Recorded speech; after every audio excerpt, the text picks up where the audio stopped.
Is there an invisible enemy? No, there we go. Oh, there he is. Mercenary War Priest. Paizo write good adventure plots. Nearly always, they're very good, very well regarded. But with a bit more inflexibility, it means you can tie the world in slightly better to what's going on. And so the game itself is built on a pretty good story, but made even more explicit about the themes and tying them into the whole stretch of the game. And as someone who's just started replaying it, I can tell you, hello Captain, I can tell you hello Captain, there's my cat meows in the background, I can tell you that they successfully weave that into the story incredibly well. And it really makes it enjoyable and fun to play through, to figure out what's going to happen, see what it's like. Captain the cat. And so, you know... Oh, there's the commander. That's why this fight's so hard. 300, halfway there. Come on. It's a good thing you deal so much damage, devil. Aloth, I actually need you to use your... Maybe there. Do we have a corpse yet? No corpses yet? All I can see? Damn, alright. Summon a flame stack. Quick. Then we'll do another cleansing wind, push away our enemies, and heal our friends. Very good, look at that double pushback. We didn't summon the stag the way we wanted. Come on! Played a few hours of Original Sin 2, didn't like it too much. Turn-based tactics. Real-time with pauses, turn-based system and hiding? No. Hilariously, turn-based. It happens in Pathfinder Kingmaker and Pathfinder, like it was patched in. Requested by heaps of fans saying, hey man, we love turn-based. Can we have it turn-based? Pathfinder, the original system is turn-based. Come on, let's do it. I hate playing turn-based. Because you need to be smart. You need to think through things. You need to concentrate. Raw damage to enemies. Perfect. You need to think about what you're doing and make appropriate decisions. And as you can see, I just press buttons when they're enjoyable. Oh no, this isn't a correction. This is a personal statement. Much more fun. And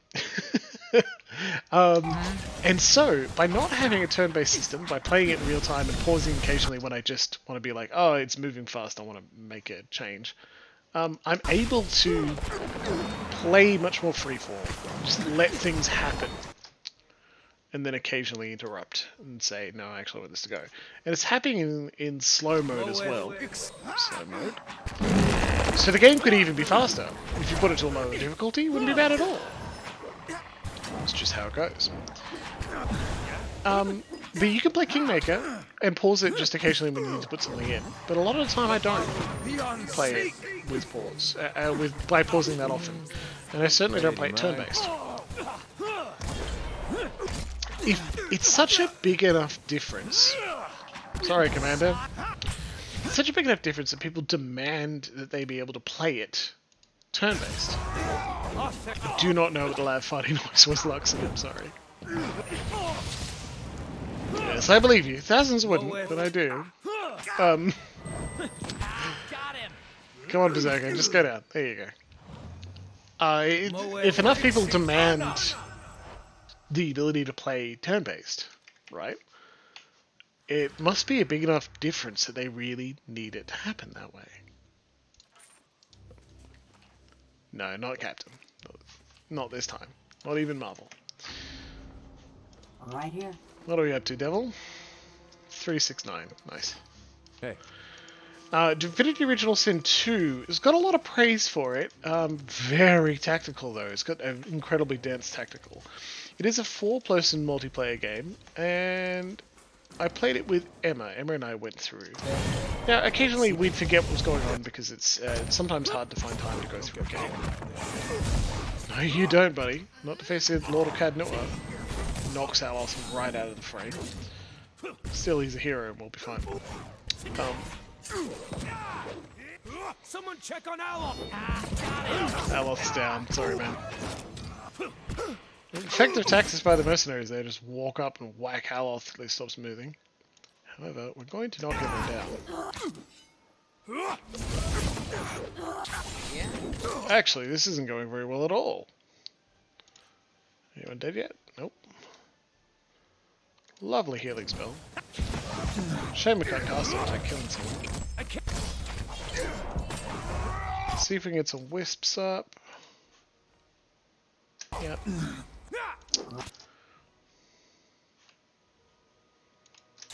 Take down the wall priest if you can.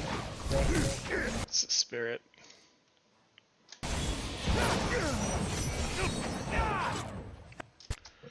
You wreck them here, VS. It's very good.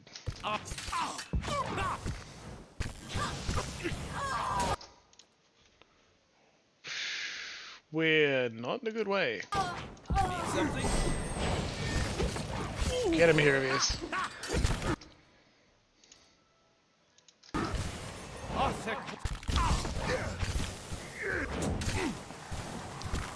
The day is doing okay, because he always is. All his hit points. We got a corpse to heal? Yes, we do. Lots of them on low hit points, which should be fine. As long as we can get through this next bit, we'll be alright. Summon some oozes. Yeah. Alright, cool. Now, Consider it dead. back to dealing damage. Slam went down too.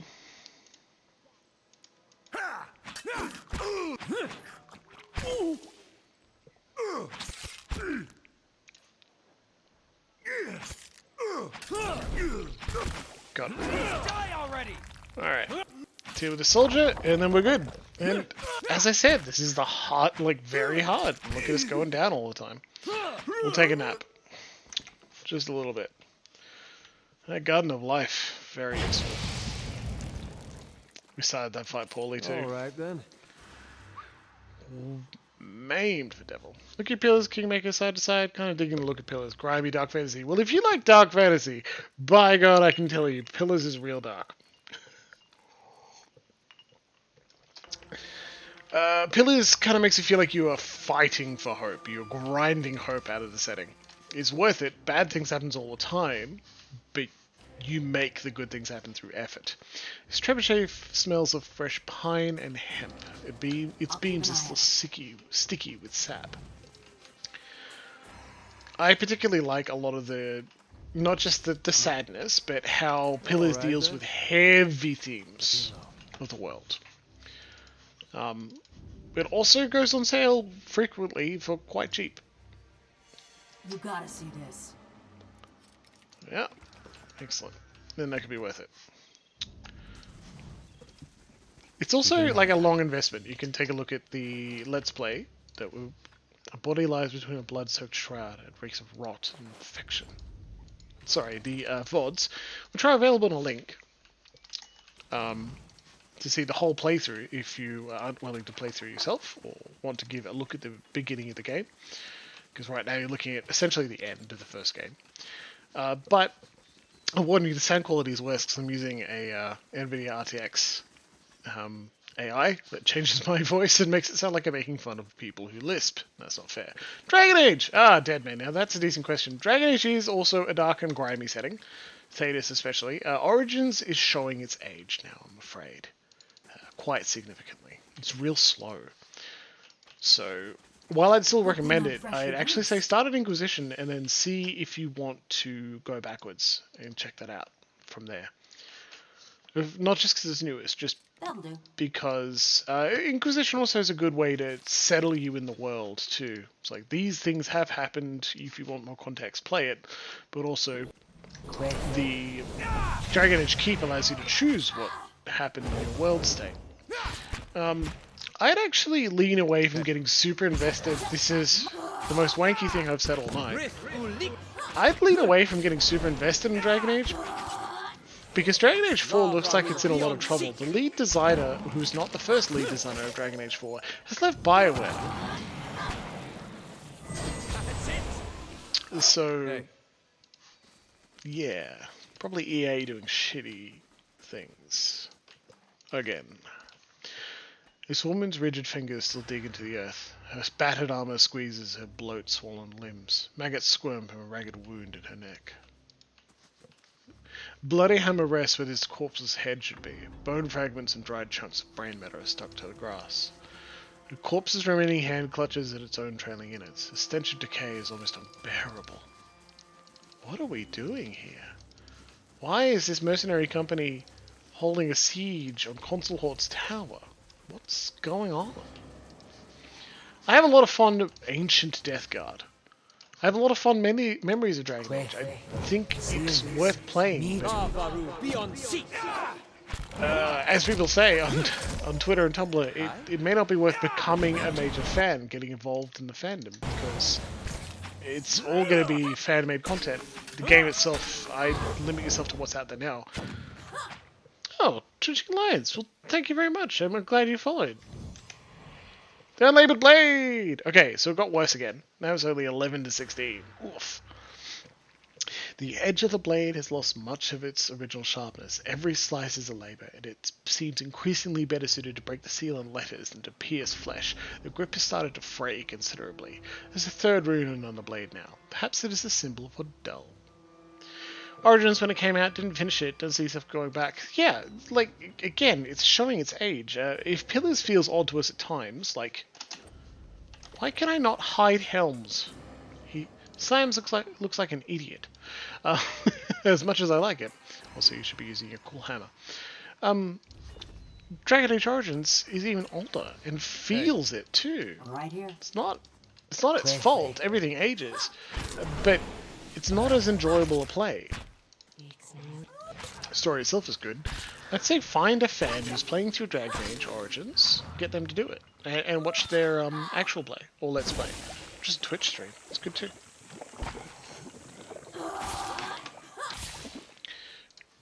Deactivate slow mode. Let Devil just wail on this, and we'll keep working out this the blade. And it is worth finishing the Unlaboured Blade. This boulder piece of crashed to the tower, taking a section of the wall with it. KOTOR and KOTOR 2. I believe a remake is happening for KOTOR. That doesn't mean don't do it.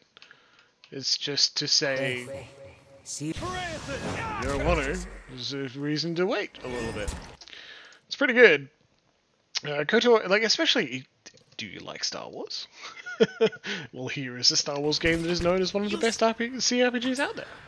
It uses a modified 3.5 engine as well, so it is a little odd, personally, to have Star Wars run through Dungeons and Dragons rules, but hey, I don't control everything.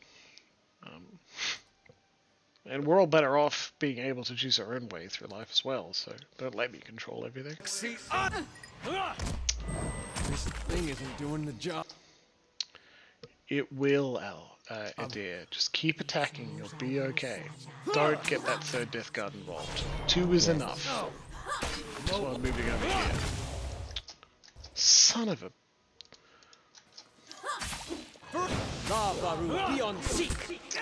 Sorry, but I'm concentrating for just a minute.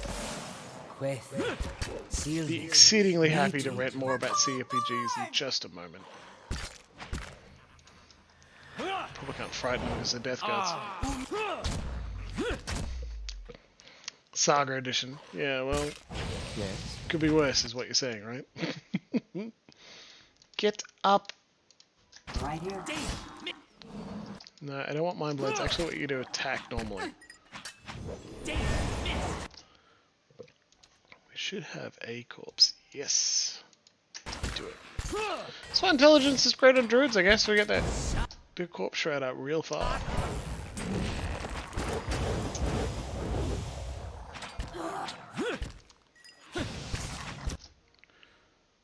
Time Parasite. Slow enemy down. This thing isn't doing the job. Yeah. Useless. Larksy, Blasphemy Coffee Whiskey, I have the fucking shirt. Not only do I have the whiskey and recommend it to people and sampled it on stream before, I've got the shirt. I love that alcohol so much. It's real good. It's like, there's a beautiful red design on the back, very like mixed, looks like mixing blood through a drink or ink. It's gorgeous. But the front just says the word blasphemy in red on black. It's just fantastic. Recommend going back to Baldur's Gate and Icewind Dale. Okay, so I wrote poorly a personal essay about getting back into Baldur's Gate as someone who kind of pretended to be the kind of nerd who was into Baldur's Gate. And in it, I reminisced about the memories of how it felt to return to this game that felt familiar, that wasn't actually a place I'd been. How I understood it because I've been reading about it. I've read the TV Tropes pages, I've read other people's histories and watched other retrospectives of the series and how it affected the world. The game itself isn't as much fun as it could be. Hello, Captain.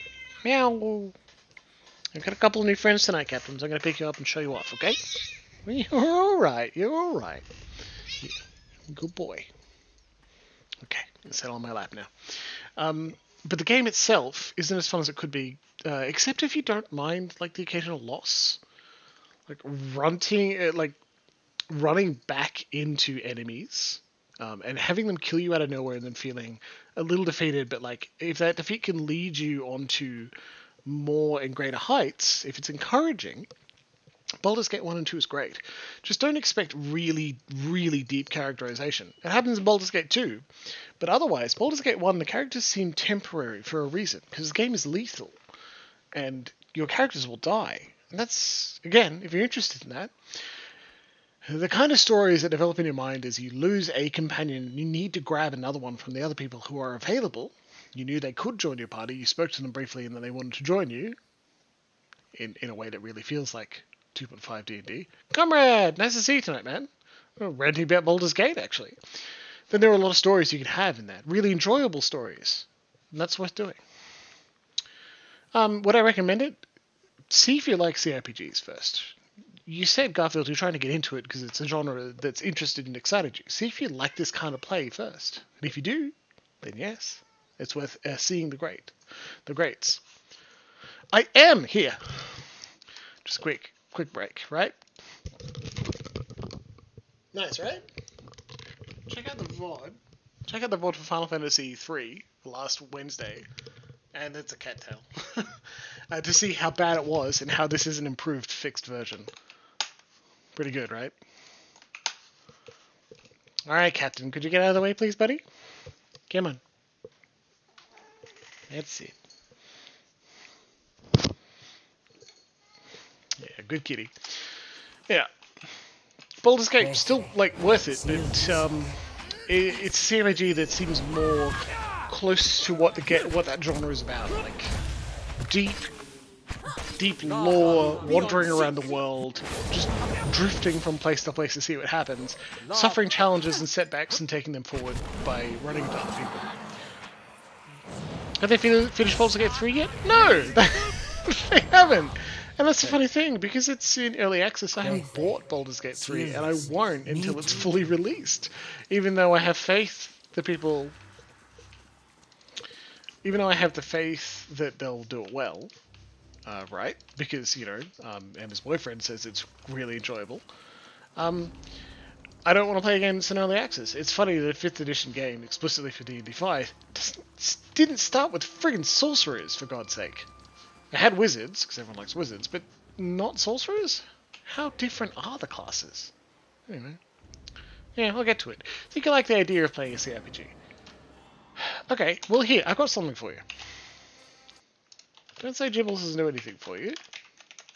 While we're at a loading screen, I'm actually alt-tabbed.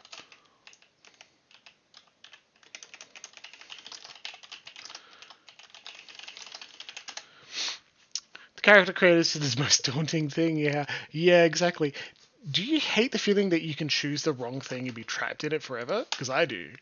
Like, I don't like to, I don't mind losing. Losing's fine. I don't like having to replay things. So, like, dying or choosing poorly would mean I have to replay the beginning of a game. I don't want to.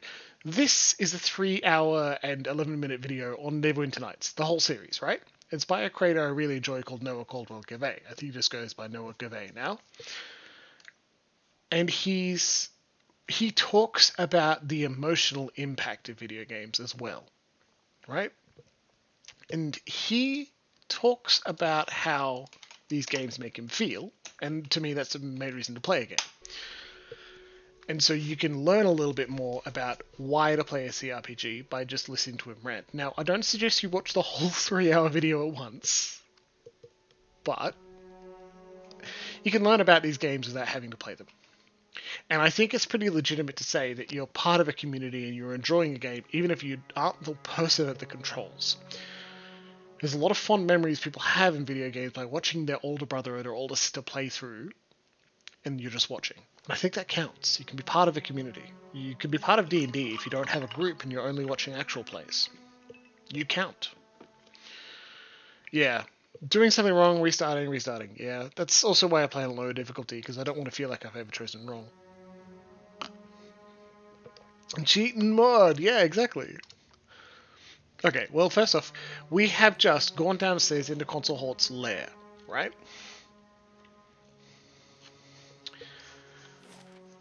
And there is a Thrall assassin.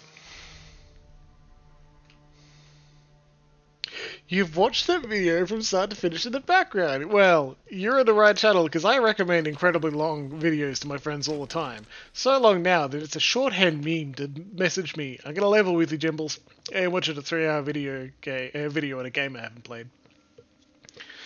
The shelves of this bookcase overflow with books, loose pages, and miscellaneous artifacts. Many of the spines you can see are scrawled with indecipherable glyphs, and more are completely blank.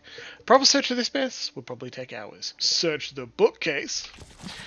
Near the back of one shelf, you find a tome covered in strange symbols. It doesn't look like much at first, but you eventually recognize the symbols as incantations and the book and a grimoire. Hours of searching leave your back aching and your eyes sore. You don't find anything else of value. How may I help? But we have a wizard, so a battle-worn grimoire is actually a good thing. New spell. Sitzel's martial power. A spell Eloth will not cast. We should actually check his grimoire to see if there are any more spells we can carve on. No, new there. There we are. We can add. No, he doesn't need to do that. That sounds good.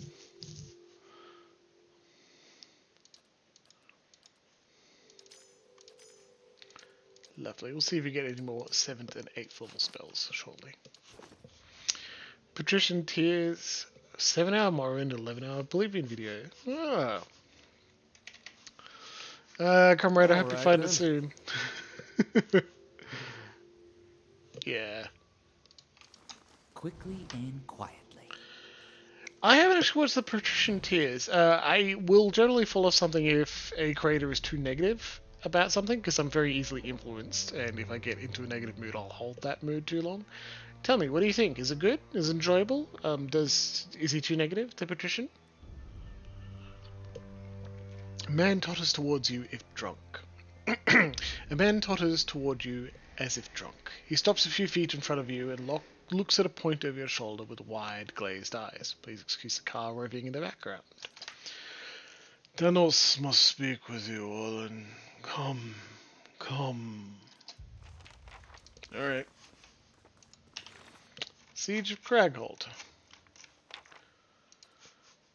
Steward of Cadnua has informed me of a recent conflict.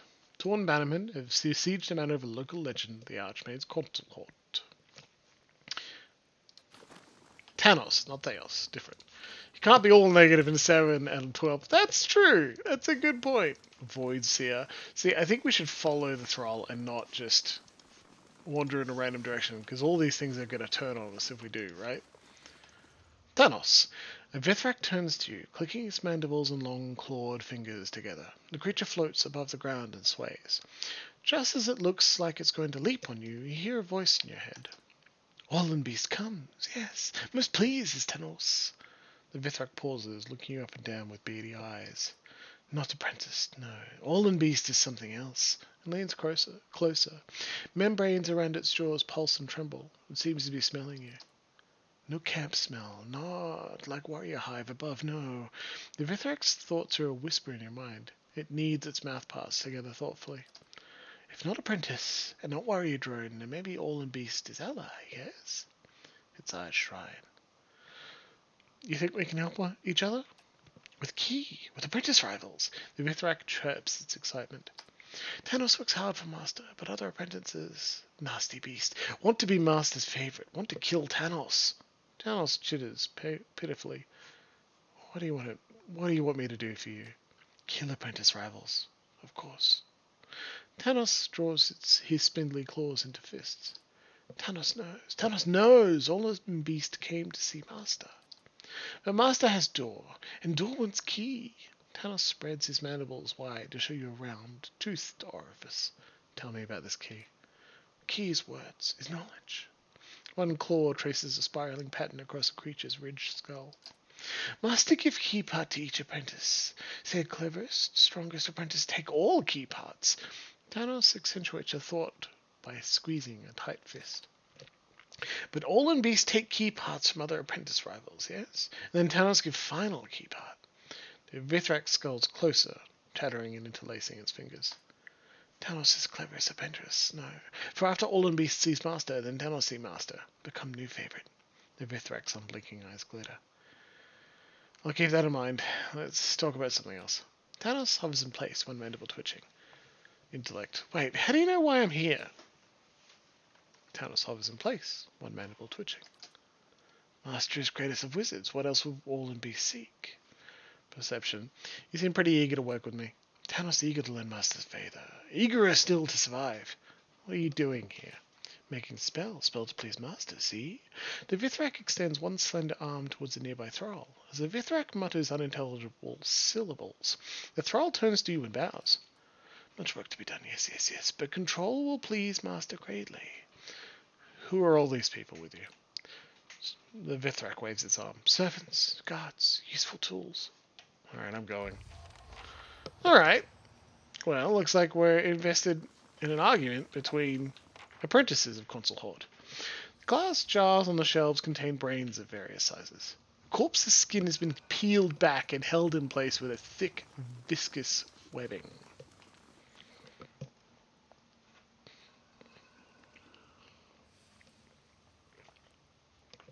All in beast is friend of Vithrak. Yes, we generally are.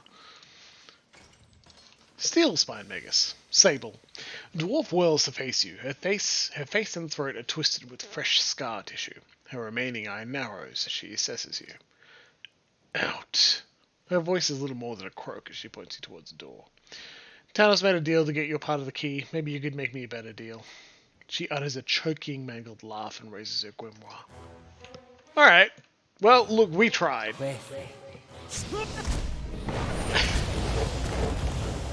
Not thinking of the thralls? Yeah, me neither, Luxie. Like, to be honest, I'm not a fan of anyone we've met so far. Hey.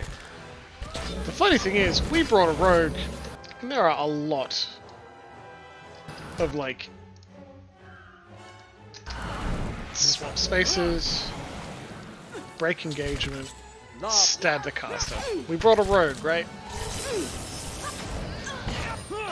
Garfield, I hope you do send Comrade a very long Oblivion video. In fact, send it to the chat and I'm sure I'll check it out soon too. I'd like to say man after my own heart, but I don't know your pronouns and what your gender identity is. So if you're comfortable, share with the class. I can complete the whole also pleasing statement. And because I have blue hair, you know I have pronouns. Just doing the job. The viewer after my own heart, that counts. No, comrade, I recommend videos, but I don't actually expect many people to watch the 10-hour-long Cyberpunk 2077 video. Just because it made me cry on multiple occasions with how seen I felt. They actually sold the game to me. You know what I mean? I can't force that emotional response on people. If I was, I'd be a real artist. Ignore the writing I send out to people who ask. This doesn't make me an artist yet. Performer at most. Okay, we made it through the combat. Even if we nearly died. But no wounds for us, so we're doing okay. Sable, so do you just have your passcode written down? Sable, it gives me pride to see what you have suffered for your craft. The other apprentices may be more learned than you, but none match your tenacity. For you understand something they do not. Your body is a shell. If you were to achieve the power you desire, you will outlive it. Ah, your fellows fight and scheme against one another. Only you recognize your true foe. Literally anyone who walks through the doorway. For fuck's sake, Sable. You're ridiculous. Also, no new spells from your grimoire. What a disappointment. All of your stuff goes in the stash. We'll never see the stuff you've got. We're stealing all your stuff. Something bubbles and hisses within this vat. Its metal sides are hot enough to scald. Liquid metal drips from the dangling If you skeleton. say so. Got it done. Whoop! Petrify for 5 seconds on Aloth. He wasn't even nearby. Well, he was close enough. Why did you do that? Thanks, Garfield Cart. You watch 8-hour plus speedrun videos. Is that really fast? Yes, compared to how slow the actual game is. Sable's research notes. Success with new formula. Bonding is with the vessel materials twice as strong as before. Presentation for Colossal Halt will be excellent. Need to require more skeletons first before I can demonstrate my experiment to the other apprentices. Alright. Got it done. Oh! Skeletons! I don't think these are very dangerous, actually. Yeah, look at him take damage.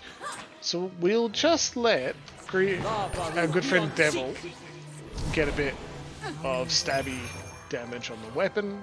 442, fantastic. Out there. Huh? You give passive oh, they're all dead anyway. Okay. From memory, all the apprentices of different flavors are terrible. Yeah, they sure are, my man. Tim Rogers, Luxie. Oh, more things to loot, huh? Camping supplies, beautiful. We might need those, because look how wounded we are. Jeez, yeah, okay, for FF8, that's absolutely fast as hell. Got it done. There's something to be said that people explicitly... Fucking traps. If I just stealthed, we wouldn't be suffering this. If you say so. Tim Rogers is madman. Garfield, I'm glad you say so. I agree in the best way. That's got a high deflection in the Dragon Ball shield, but the knockback, then the knockdown from Dragon's War is just too good to let go.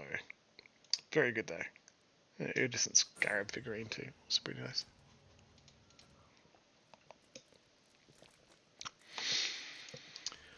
And like, Tim Rogers probably wouldn't be sad if we forgot his name briefly.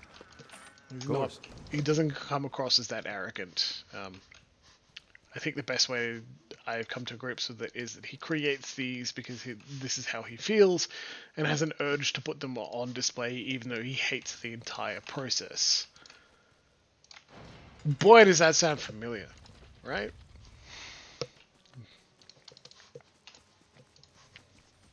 And then another ancient death guard. Alright, well, like, there's only one of you. And we're starting to find a better place. I'm gonna stab you.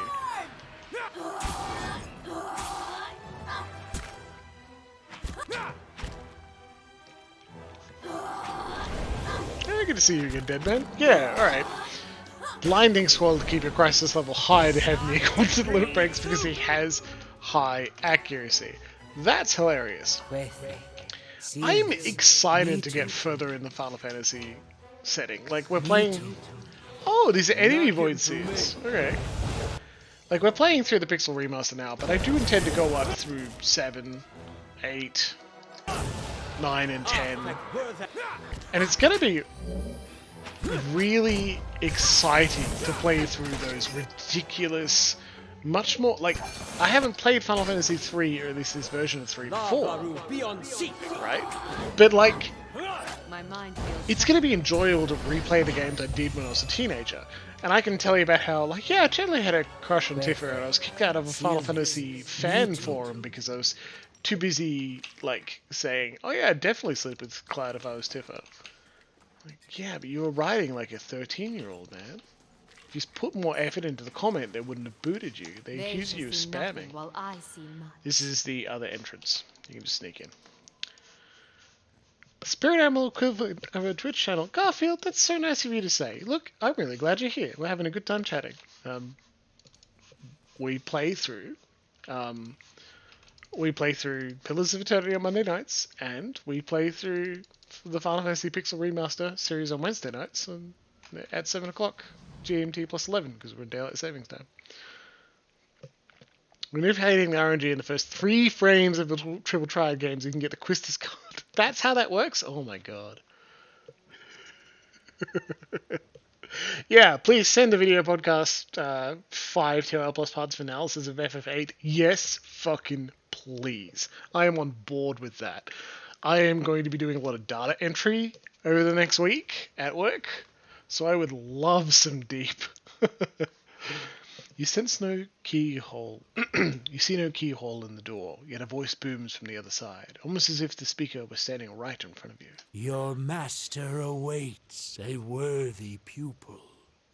Let the apprentice who has perfected a spell and gathered the lessons of his fellows speak his purpose. Leave. So, like, I don't think we're ready yet. We haven't seen all the apprentices here. We don't know what the rest of them have. We'll talk to Consul Hort soon. I think even tonight, even though we finish in 16 minutes. Because how many apprentices can there be? Hey, Peldon. There's no movement from the creature inside this tank. An armor-sized creature floats in this tank. Its flesh is shriveled and grey. The creature in the tank remains still, but its eyes follow you as you get close. There's no movement for the creature inside this tank. Hey, Peldon. This laboratory reeks of rotting flesh, but the elf doesn't seem to notice. He's busy writing notes into a small book, and he doesn't even look up as you approach. But he frowns when his shadow falls across his page. Stand back, ghoul. I'll summon you when I have need of you. He points at a dim corner of the laboratory. If you say so, but don't you want to know how I taught myself to speak? He finally looks up at you, startled and irritated. Effigy's eyes. Who are you? He shakes his head and waves a hand, nearly grazing you with his pen. I don't have time for this. Get out of here and leave me to my work, all right? He returns to his notes before you can even answer. These ghouls are different, more docile and less rotten. I should hope so. I've been trying to stabilize them, prevent them from decaying further. He looks at you out of the corners of his eyes. Of course, the process is not yet complete. Can you tell me anything about Consul Hort? He glances up long enough to shoot you a suspicious glare. If you've never studied his repertoire of spellwork, never read of his accomplishments in Maestra Albena's histories of modern magic, and somehow missed the small army he's held back outside, then no, I don't know what to tell you. Why do these apprentices not seem to care that there is a small army outside? I would be terrified if my house was under siege, even if I was working for a wizard, right? Except that he's a powerful wizard with little patience. He licks his thumb and turns a page. What do you know about Cragholt? Why must you bother me with such inane questions? Go interrupt one of the other apprentices. Their time is much less valuable than mine. I want your portion of the key. He looks up, his cheeks flushed and eyes wide and wounded. Has my progress been too slow? Did Consul Hot send you to... No matter. He sighs. He snaps his book shut and raises a hand, an incantation already in his lips. I wanted to do that rather than say, hey, Teos wants you dead, because... honestly, fuck this guy. And I didn't want to run through the idea that we could talk to him. Let's just deal with him and his undead. Gross.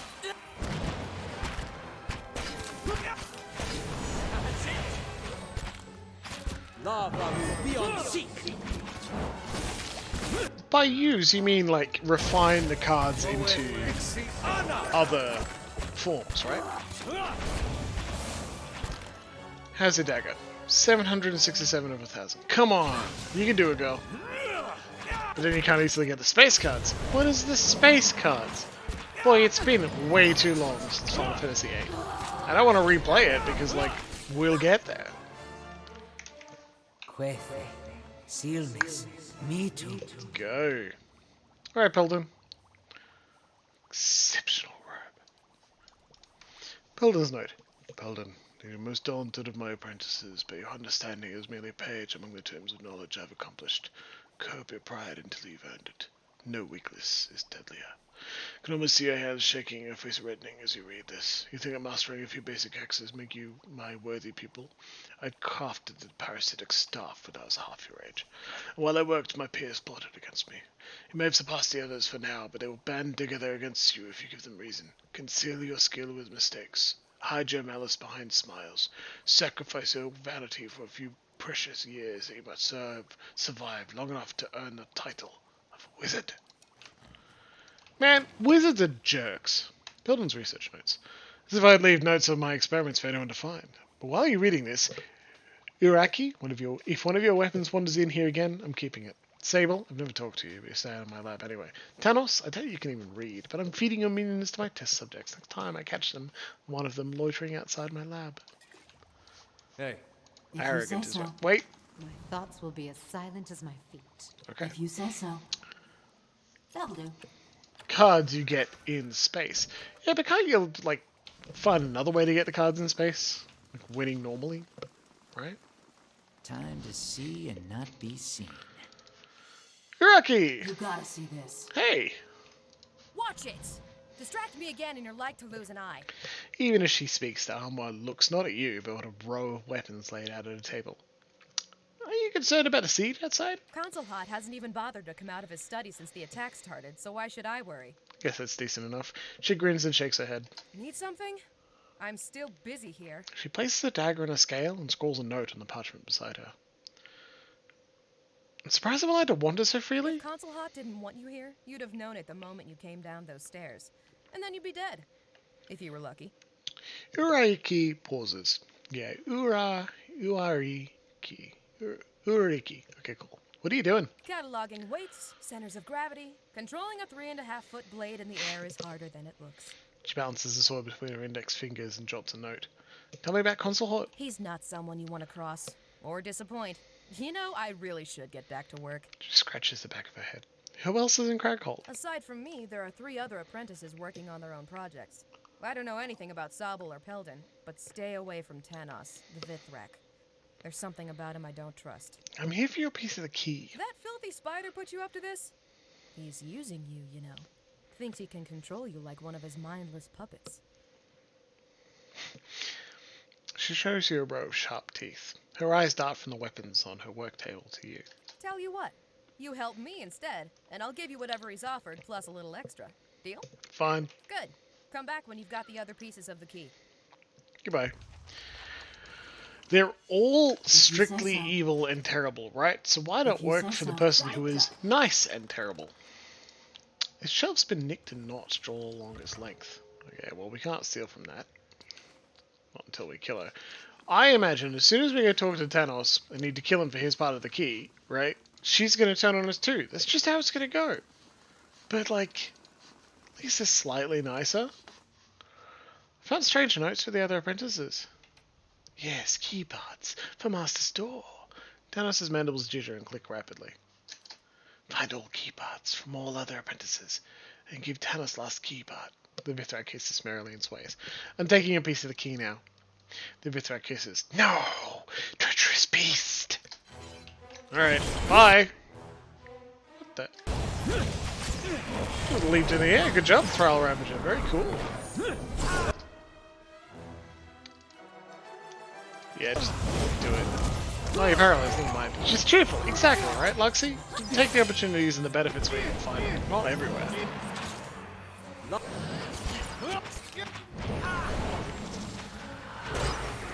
Get him, Get him! Yeah, Grieving Mother, you get him too. Still my favourite, even though your effectiveness fell off. Apparently giving a great sword to a cipher is still not the best strategy. I don't care, it's funny. A lot of us were paralysed at the beginning there, so this turned out better than I expected. Bonk. Sealness. Me too. And combat over. There we go. Well, Tanos. Tanos' note. Tanos, more than any of the others, you have chosen a path that complements your natural strengths. Your mind is a maze, and you use it to ensnare not only your thralls, but your fellow pupils. They're blind to it because they look at you and see an animal, which is why I shall only warn you once. Attempt your trickery on me, and I'll give your corpse to Peldon. I feel the workings of your mind as surely as though you would feel a disturbance in your web. You would displace me as readily as you'd follow me, but the first defense of any wizard is a warded mind, and I've had centuries to strike that mind. Neat! No new spells in there either. Good lord. Well, lots of thralls. I don't like having thralls around. They're essentially similar to slaves, but worse.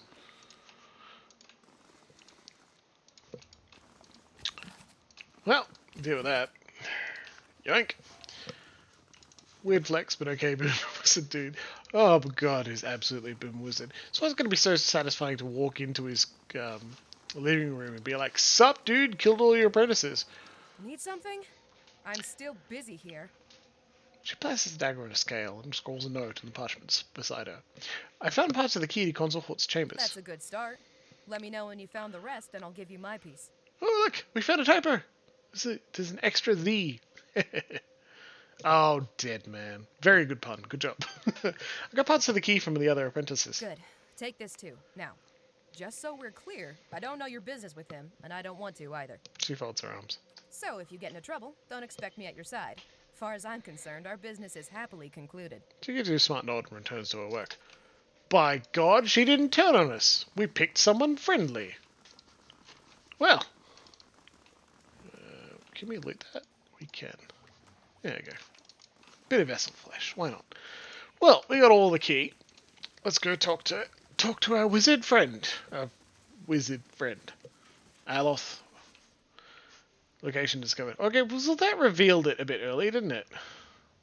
Just get a quick save. We'll be fine. Your master awaits a worthy pupil.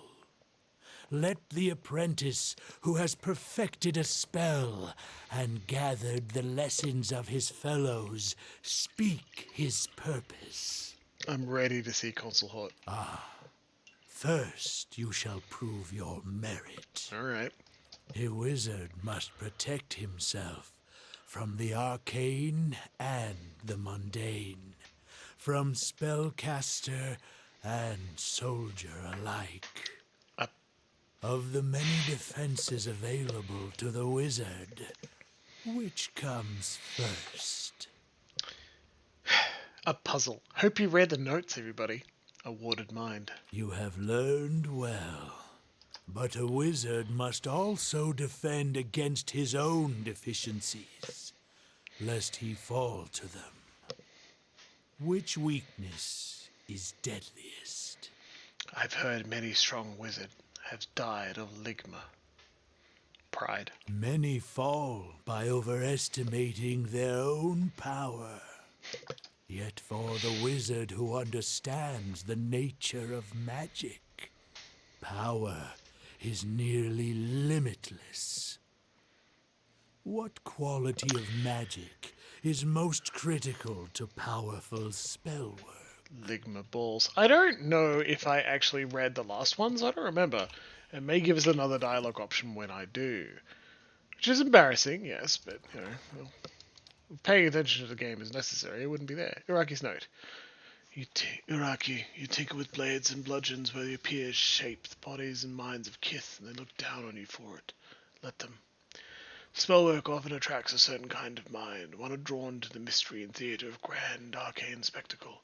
But you are burdened with no such pretension. You see magic for what it is, power, raw and malleable. You shape it as best suits your needs, and this is what gives the greatest spells their strength. While the other apprentices are still perfecting their own ambitious spells, you will complete yours. When the day comes, strike them down. Do not hesitate. Jeez, okay. Well, that's... We've still got a baby. Baby. Alright. See you Your master. Prove your merit. Warded mind. Pride. Pride. Yet for the wizard who understands the nature of magic, power is nearly limitless. Malleability. Yes, though few will ever grow skilled enough to wield it well. Exactly, Loxy. One test of your understanding remains. What is a wizard's true foe? Mortality. You may proceed. Why wouldn't it be? We know he's got a phylactery. This is a lich. Also, in your D&D settings, I'd actually lean away from using the word phylactery. It's like a Jewish prayer box, just kind of stolen by Gygax and turned into a symbol of evil. It's kind of shitty, right? Instead, I prefer soul jar, soul prism, soul gem, soul object. Just soul anything will do, right? No reason to be shitty. An emaciated figure hunches over a stack of books. As you enter the room, it rises, and you feel as though you can see each rib and vertebrae shift into place beneath a pale film of flesh. It turns, twisting wasted skin and tendons around its bones. 2 eyes burn from its angular, shrunken face. And Cora is pretty good, yeah. How far you've come from the silks and frills of your youth. Your kin would stand aghast to see you now. Consul Hort's eyes glitter. He knows we're an aristocrat? What brings you to my study? Wait, how do you know who I am? A dry croak of laughter tumbles from the lich's throat. I have poured my life into a phylactery, into a soul gem, waiting for one such as you. It's what you are that interests me. Spells are fueled by ambient essence in the ether. A miserly trickle of energy that leaks from the wheel. He traces arcane shapes in the air around him. Because the medium is so poor, a wizard must normally focus his efforts on the runes and incantations that channel it. He tenses his narrow fingers. But imagine what could be done with a more powerful source of essence. A watcher's soul, for instance. His eyes flash. A rectus grin twists his lips. Tell me about your phylactery. Would you think to steal it from under my nose? As if it were so easy. A phylactery isn't some bauble I wear around my neck or hide in a chest. It's a complex layer of spellwork, carved into my skull with runes and sealed with a peg of Audra. The sparse flesh stretched across his cheeks twitches at a memory. Now, friends, we usually finish at 10 o'clock. What we're going to do now is finish this dialogue and then finish for the night. This fight is difficult and likely long, which means we'll have to do it next week. It is the reason I'm here. Surviving. Who are your rivals? In my eyes or theirs? You've surely heard of the great archmages of Aora. Nina Gauth, Minoletta, Sitzel, and Kolakoth. Arkemir and Lengroth, too. We've all shaped the study and practice of magic. Just not always to our mutual taste. He shrugs. Do you know who hired the Torn Bannerman? One of the other archmages, no doubt. He flicks his bony wrist. My wager's on Arkemir or Lengroth, always hiding behind glamours and diversions. But it could have been any of my rivals. What kind of magic requires the power of a watcher's soul? The most demanding and visionary kind. The kind that wizards have argued over for centuries. Names like Cadabald the Red and Mora of the Seven Hills. Even you must know of them. He leans forward, his bones rattling in his fervor. Well, we've got law, let's use it. You speak of time manipulation. Indeed. And what a triumph it would be. He flexes his bone-thin fingers. The power to warp and wind time. Like a skein of wool wrapped about your finger. Time magic, to right? Strangle its flow to a mere trickle. Perhaps to reverse it altogether. The pits of his eyes burn fever bright. I don't need to hear anymore. Where are you going? I'm just getting started with you. He stiffens as you turn. Okay. Well, That's going to be a fight and a half. Oh, it's only 2 minutes past. We've been later, right? We were later when we first discovered Grieving Mother. Let's have some fun. Fucking get him, man. I want you to swap places with this one. Me too. You've been knocked down. Well, that's hilarious. I would love to summon a fire elk. Let's do it, right? He casts Minoletta's spells. As you can see, we're already suffering real hard.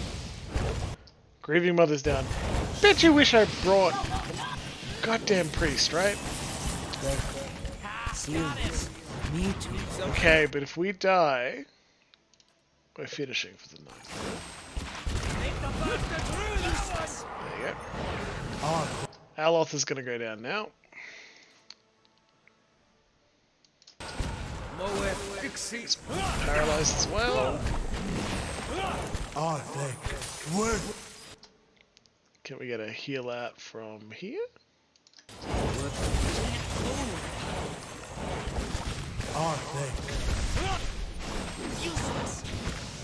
This thing isn't doing me. Come on. Deal with our goal. Breathe. We talk about action economy all the time. We just deal with some enemies we can fight through. This is restore some endurance from enemies. Let's see if we can get that out. Those are going to go down, Slam. Not the fun way. No, slams down. Stuck over it. Consider it. Death guards. Back to casting. Can we get this? Doesn't look promising. No, it's difficult, isn't it?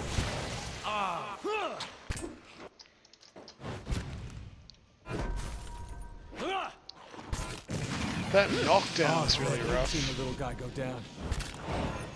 Hey, Stop calling him a little guy, Dad. He's an adult.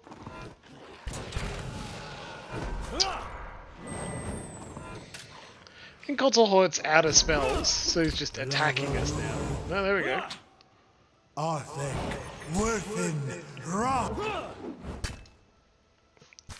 He just doesn't do much damage, so it's hard to take down the Death Guard. Ooh!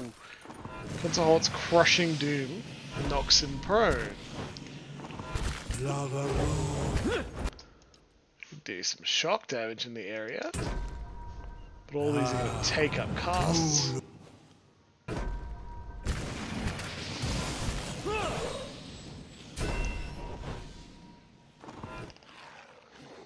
He's knocked down again. The crushing doom is just knocking him down too much. Is he immune to a lot? Yep. Sadly, we have no healing abilities as well, sometimes. stuck over here. You're not getting through And me. as a fighter, he has passive regen to his endurance, which is pretty good.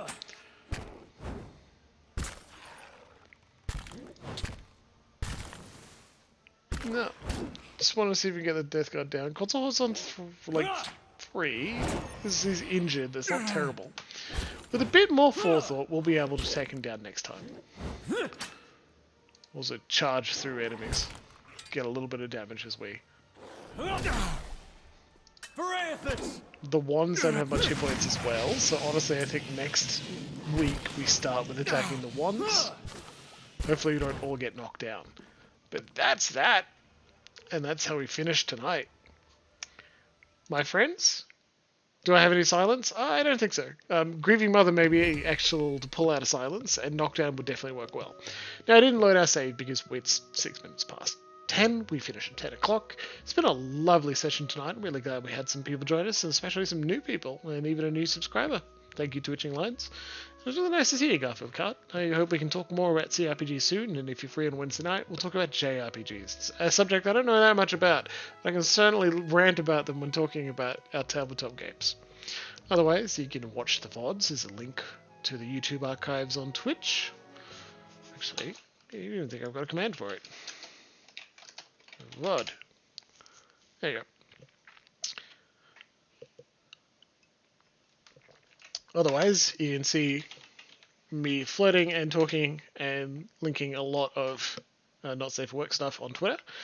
Otherwise, I suggest Dead Man's Tea Party for a good, ridiculous roguelike JRPG that he plays on Saturdays, and sometimes even longer games on Sunday nights. Otherwise, thank you very much for joining me, and I'll see you again on Wednesday night.